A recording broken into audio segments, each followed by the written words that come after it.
예, 오늘 요즘 새벽기도 저희가 묵상하고 있습니다만 이 본문을 가지고 다시 한번 더 높은 차원의 응답이라는 제목으로 함께 말씀을 생각해 보도록 하겠습니다. 하나님은 이제 우리의 생각 밖에 계신 그런 분이십니다. 사실 하나님 우리를 초월해 계시는 분이죠. 그러니까 우리는 사실 하나님의 생각을 다 알 수가 없습니다. 하나님께서 왜 그렇게 말씀하시는지 또 왜 또 그렇게 역사하시는지 사람은 이제 그 모든 것들을 알 수가 없다라고 하는 겁니다. 그래서 이제 이사야 선지자는 이렇게 고백했습니다. 이사야서 55장에서 여호와의 말씀에 내 생각은 너희의 생각과 다르고 내 길은 너희의 길과 다르니라. 하늘이 땅보다 높음같이 내 길은 너희의 길보다 높으며 내 생각은 너희의 생각보다 높으니라 라고 이렇게 말씀을 하고 있습니다.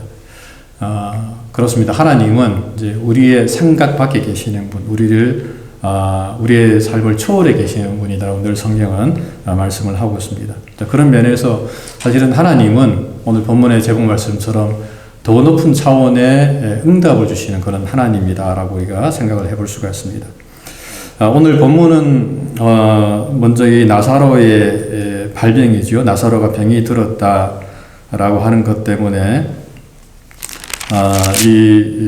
그러니까 누이들입니다. 마리아와 마르다가 이제 예수님에게 이제 어떤 사람을 이제 보내서 나사로가 병들었습니다라고 이렇게 이야기하는 그런 내용으로부터 시작이 되고 있습니다.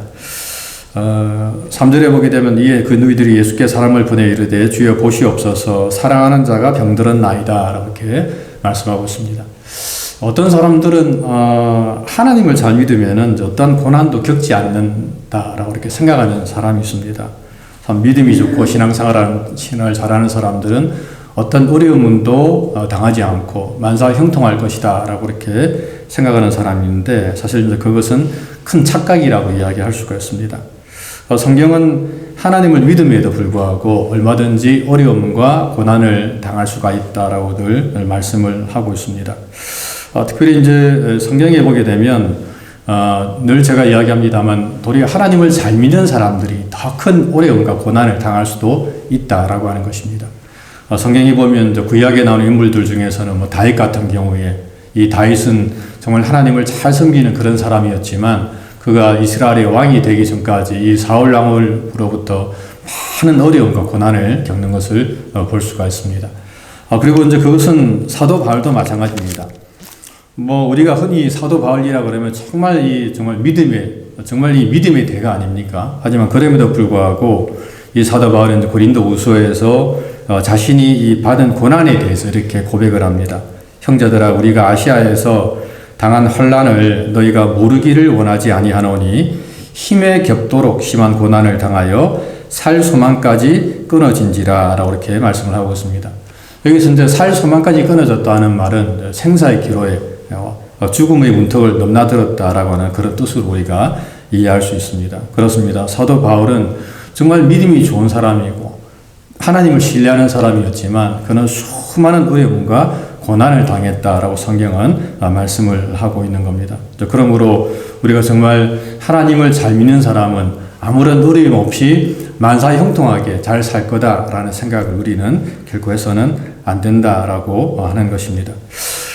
도리어 성경은 이제 우리가 하나님을 잘 믿으면 하나님은 이 고난을 이런 어떤 고난을 면제시켜 주는 것이 아니고 그 고난을 피할 길을 열어주시는 것이 아니라 도리어 그 고난을 이길 힘을 주신다라고 성경은 말씀을 하고 있습니다. 그러니까 이게 정말 성경적인 겁니다.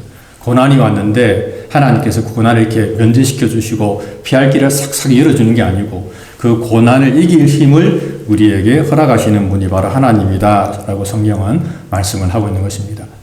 이제 어떤 목사님이 젊었을 때에 사업을 하다가 크게 이제 사업에 실패를 했다고 그럽니다. 그래서 정말 빚도 너무 많이 지고 그 바람에 이제 가족들이 다 뿔뿔이 흩어져서 이렇게 살게 되었는데 이제 그러면서 이제 그분이 정말 이제 생각하기를 이제 내 인생이 이제 다 끝났구나. 더 이상의 어떤 희망도 없구나라고 생각하면서 어느 날 교회 가서 새벽 기도 시간에 하나님 앞에 울면서 그렇게 기도했답니다.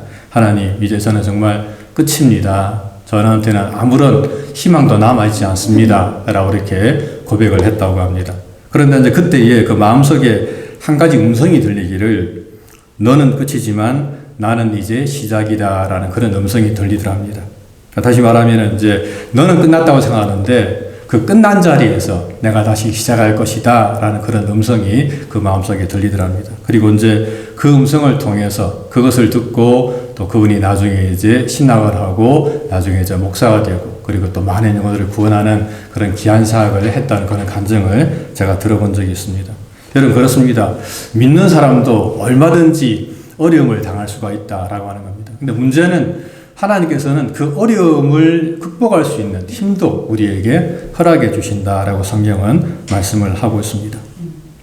그래서 오늘 본문에 보게 되면 이제 그 말을 들으신 예수님께서는 이제 그렇게 이야기합니다. 이 병은 죽을 병이 아니라 하나님의 영광을 위함이고 하나님의 아들이 이로 말미암아 영광을 받게 하려 함이라라고 이렇게 말씀을 하고 있습니다. 다시 말하면 그 나사로의 병은 죽을 병이 아니라는 거예요. 그리고 그 병을 통해서 하나님이 영광을 받으시고 하나님의 아들인 예수님께서 영광을 받으실 병이다라고 이렇게 예수님께서 말씀을 하셨습니다. 자, 그러면 사실은 죽을 병이 아니라 그랬으니까 예수님이 빨리 가셔가지고 그 나사로를 고쳐주는 게 맞습니다.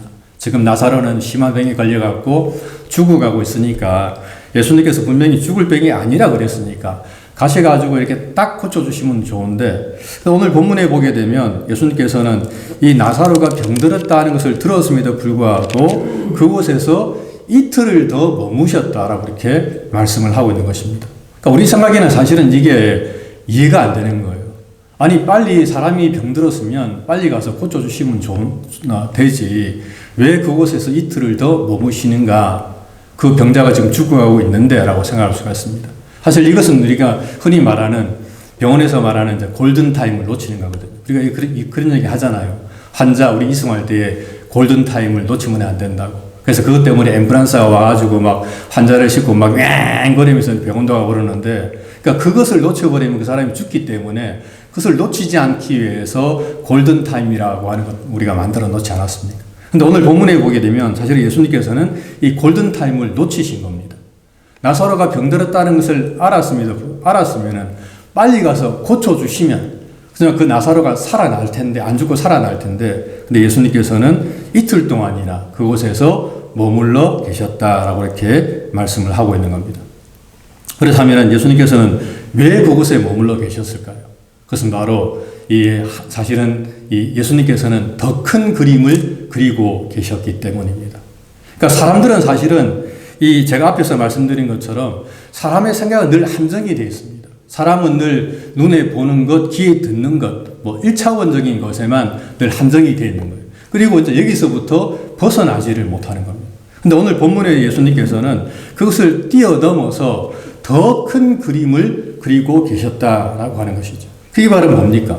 그건 바로 병든 나사로를 살리는 것이 아니고 죽은 나사로를 살리시려고 예수님께서 그곳에 이틀 더 머무셨다라고 하는 것입니다.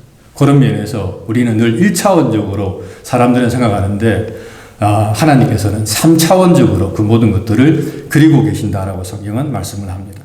우리가 사실 창세기 우리가 출애굽기에서도 보는데 하나님께서 왜 이스라엘 백성들을 홍해바다 출애굽 시켜가지고 이스라엘 백성들을 몰고 가면서 왜 하나님께서 홍해바다 앞에 세워놓으셨는가? 사람들은 이해를 하지 못한 거예요. 하나님께서는 그 홍해바다를 가르셔가지고 그 바다를 지나가시도록 그들 백성들을 그 홍해바다 앞에 딱 세워놓았는데 사람들은 막 불평하기 시작합니다.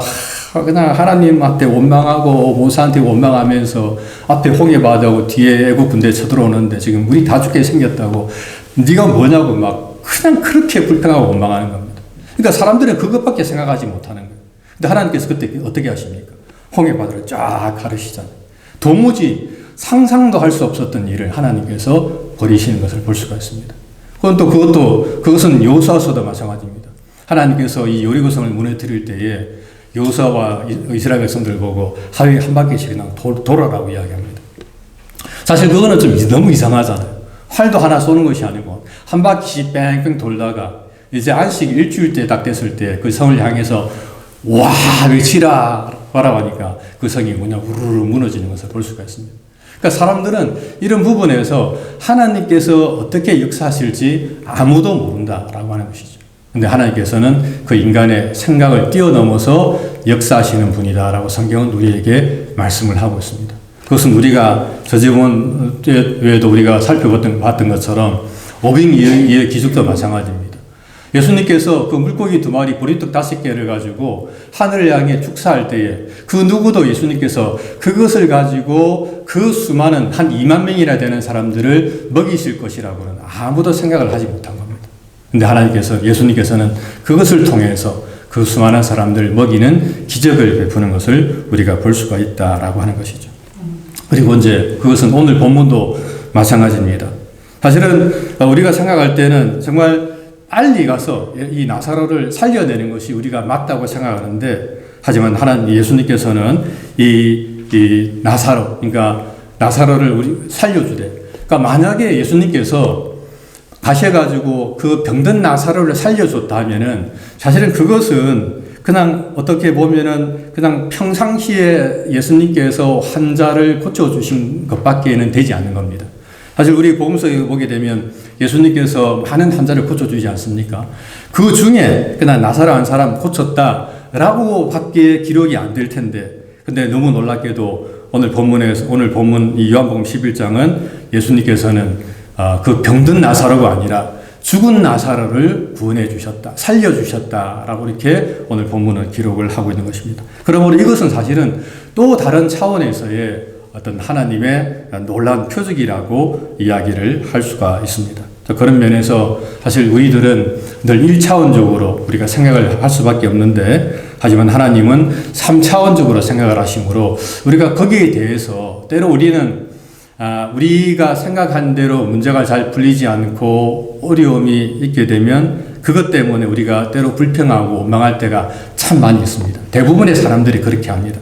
하지만 제가 앞에서 말씀드린 것처럼 정말 하나님의 생각과 우리의 생각은 다르고 또 하나님의 길과 우리의 길이 다르다라고 늘 성경은 이야기하므로, 그러므로 우리는 어떤 상황에서도 끝까지 정말 주님을 바라보는 그런 믿음을 우리가 간직해야 된다라고 하는 것입니다. 사실 오늘 이 본문을 통해서 우리가 한 가지 더 교훈받을 수 있는 것은 도리어 이 부재라고 하는 것, 그러니까 이 부재를 통해서 예수님께서는 이 문제를 더 이렇게 잘 해결해 가시는 것을 좀 보게 됩니다. 그러니까 우리는 가끔씩 늘 생각하기를 어떤 문제가 발생하게 되면 그 문제가 빨리빨리 해결되기를 바랍니다. 마치 도깨비 방망이나 요술 램프처럼 우리가 그것에 뭔가를 딱 바라면 그것이 바로 해결되기를 바라는 게 우리의 마음인데, 하지만 오늘 본문에서는 사실은 이 예수님의 부재로 말미암아 하나님의 더 놀라운 역사가 일어났다라고 성경은 말씀을 하고 있는 겁니다. 그래서 15절에서 예수님께서 이렇게 말씀하고 있습니다. 내가 거기 있지 아니한 것을 너희를 위하여 기뻐하노니 이는 너희로 믿지 않게 하려 함이라. 그러나 그에게로 가자 하시니 라고 말씀을 하고 있습니다. 즉 만약에 그 자리에 예수님께서 이 나사로가 살던 그 마을에 있었더라면 아마 그 마리아와 마르다가 와서 예수님께 와서 예수님, 우리 오빠 나사로가 병들었는데 빨리 고쳐주십시오라고 이렇게 이야기했을 것입니다. 그래서 그렇게 되었다면 아마 그 병든 나사로를 고쳐주는 것으로 밖으로 끝날 수밖에 없을 텐데, 근데 오늘 본문에서 예수님께서는 말하기를 내가 거기에 있지 아니함으로 너희를 위하여 기뻐한다라고 이렇게 말씀을 하고 있는 거죠. 그러니까 이 말씀은 예수님께서 그곳에 부재하셨기 때문에 그곳으로 말미암아 하나님의 큰 놀라운 역사를 너희가 경험하게 될 것이다 라고 이렇게 말씀을 하고 있는 겁니다. 그런 가운데 결과적으로 예수님께서는 이 죽은 나사로, 그러니까 병든 나사로가 아니라 죽은 나사로를 살려주시는 그런 역사를 일으키는 것을 오늘 이 본문을 통해서 우리가 볼 수가 있습니다. 그러므로 여러분, 우리가 비록 우리의 삶 속에 여러 가지 많은 어떤 어려움과 또 여러 가지 많은 어떤 부재가 있다 할지라도, 제가 사실은 그 오병이어 기적을 이야기하면서도 제가 그렇게 이야기했지 않습니까? 오병이어의 기적이 일어난 첫 번째 조건은 그 광야에 먹을 것이 없었기 때문이었다라고 이야기했습니다. 만약에 그 광야에 먹을 것이 풍성했더라면 아마 예수님께서는 오병이어의 기적을 베풀지 않았을 것입니다. 하지만 광야에 먹을 것이 없음으로 말미암아 예수님께서는 물고기 2마리, 보리떡 5개를 가지고 5,000명 또 2만 명을 먹이는 그런 역사를 이루어냈다라고 성경은 말씀을 합니다. 그러므로 혹시 우리에게 좀 이게 결핍이 있고 부족함이 있다 할지라도 부재가 된다 할지라도 그것 때문에 우리가 힘들어하지 말고 그것으로 말미암아 하나님의 영광이 우리를 통해 드러날 수 있도록 우리가 그렇게 끝까지 믿음으로 나아가야 된다라고 하는 것입니다. 도리어 이제 우리 가운데 이 부족함이 없다면 사실은 이제 그것으로 인해서 우리가 더 하나님을 멀리할 수가 있습니다. 그렇지 않습니까? 정말 다 가진 것 다 가지고 있다면은 아마 사람들은 하나님께 나와서 구하지도 않을 것이고 또 하나님을 믿지도 않을 것입니다. 그런 면에서 우리가 이 결핍이라고 하는 것, 혹시는 또 이게 부재라고 하는 것, 이것을 통해서 우리가 하나님께 나아가는 하나님의 더 큰 은혜를 경험하는 하나의 도구가 된다라고 하는 사실을 우리가 꼭 기억을 하시기 바랍니다. 그럼에도 불구하고 사실 오늘 본문이 우리에게 주는 이 마지막 교훈은 우리가 바라봐야 되는 것은 바로 예수 그리스도다라고 이렇게 성경은 말씀을 하고 있습니다. 그러니까 오늘 이제 이 요한복음 11장에서도 말씀을 하는데 이제 결국에 이제 그곳에 이 베다니에 가신 예수님께서는 이 마르다를 만나고 난 다음에 이 마르다에게 이렇게 질문을 합니다. 예수님께서 말씀하시길 나는 부활이요 생명이니 나를 믿는 자는 죽어도 살겠고 무릇 살아서 나를 믿는 자는 영원히 죽지 아니하리니 내가 이것을 믿느냐라고 이렇게 말씀합니다. 다시 말하면 사실은 이 나사로가 살아나는 것 그것도 중요하죠. 병든 나사로가 살아나는 것도 중요하고 어떻게 보면 죽은 나사로가 살아나는 것도 중요합니다. 하지만 그것보다 더 중요한 게 뭐냐? 그것은 바로 그것을 통해서 그 역사하시는 우리가 그리스도, 즉 예수님이 하나님의 아들 되심을 믿는 것, 이것이 더 중요하다라고 하는 것입니다. 예수님께서 이렇게 말씀하십니다. 나는 부활이요 생명이니 나를 믿는 자는 죽어도 살겠고 무릇 살아서 나를 믿는 자는 영원히 죽지 아니하리라. 그러면서 내가 이것을 믿느냐라고 이렇게 물어보십니다. 근데 사실 물론 이제 나중에 나사로가 살아납니다. 근데 그 살아난 나사로가 어떻게 되었습니까? 결국에 또 죽잖아요. 이 나사로가 얼마나 더 살았는가는 우리가 알 수 없습니다. 10년을 더 살았는지 20년을 더 살았는지는 모르겠습니다만 결국에 이 나사로도 죽었습니다. 그러므로 죽었던 나사로가 다시금 살아난다? 이것이 정말 우리가 이게 정말 물론 이것도 큰 표적입니다만 하지만 그럼에도 불구하고 우리가 집중해야 될 것은 그 나사로가 살아난 그것이 아니라 그 나사로를 살리신 예수 그리스도 그분이 어떤 분인가를 우리가 바라봐야 된다라고 하는 것입니다. 예수님께서는 분명하게 이 마르다에게 내가 부활이고 생명이다. 나를 믿는 자는 죽어도 살겠고 무릇 살아서 나를 믿는 자는 영원히 죽지 아니할 것이다 라고 이렇게 말씀하셨는데 사실은 이 말씀을 우리가 믿어야 된다라고 하는 것입니다. 오늘날 우리가 아무리 큰 표적을 봤다 할지라도 우리가 이것을 믿지 않는다면 사실은 그것은 아무런 의미가 없다라고 하는 것이죠. 사실 오늘 요한복음에 나오는 이 수많은 어떤 표적들 가운데 그 많은 사람들이 표적을 보았습니다. 물이 포도주로 변하는 표적도 보았고 또 어떤 눈먼 맹인의 눈 뜨는 것도 사람들이 보았고 사람들이 오병이어의 기적도 보았습니다. 그리고 오늘 본문에 나오는 이 죽었던 나사로가 살아나는 것도 그 당시에 수많은 사람들이 보았습니다. 특별히 이 베다니는 이제 예루살렘에서 한 5리밖에 안 된다. 한 2km, 3km밖에 안 되기 때문에 그 나사로가 죽고 난 다음에 수많은 사람들이 이제 문상을 하러 왔습니다. 아마 이 나사로가 아마 좀 생활을 잘했던 인간관계를 잘 맺었던 것 같아요. 그래서 이제 예루살렘에서도 수많은 사람들이 와서 이제 그곳에 이제 머물러 있었는데 그때에 그 많은 사람들이 이 나사로가 살아나는 것을 사실은 이제 묵도를 한 것입니다. 그럼에도 불구하고 그 사람들은 이제 그것에서 이제 끝나는 거죠. 정말 그것을 통해서 우리가 배워야 하는 것이 뭐냐면은 바로 예수님이 하나님의 아들이시구나. 그분은 부활이고 그분이 생명이므로 무릇 믿는 자는 죽어도 살겠고 살아서 믿는 자는 영원히 죽지 않는다라고 하는 사실 그것을 우리가 배워야 되는데 많은 사람들이 그것은 보지 못한 채 그냥 그들의 표정만 보고 그들이 다시금 돌아간 것을 우리가 볼 수가 있다라고 하는 것입니다. 그런 면에서 이 사도 요한은 우리들에게 이 예수님이 어떠한 분인가를 정확하게 말씀을 해주고 있습니다. 그러므로 우리들도 정말 우리의 삶 속에서 물론 이제 우리가 여러 가지 많은 표적도 구할 수가 있습니다만, 하지만 제일 중요한 것은 우리가 이 예수님을 어떠한 분으로 알고 믿고 있는가 하는 것을 우리가 꼭 생각을 하면서, 정말 그리스도 그분은 나의 주시고 나의 하나님이시고 또 부활이시고 생명이 되시는 분이구나, 우리가 그분을 믿음을 통해서 우리가 장차 내세에 영원히 죽지 않고 영생을 누릴 것이구나 라는 그런 생각을 우리가 꼭 해야 될 줄로 믿습니다. 그런 마음을 가지고 오늘도 믿음으로 살아가시는 저와 여러분들의 삶이 되시기를 주님의 이름으로 간절히 부탁을 드립니다.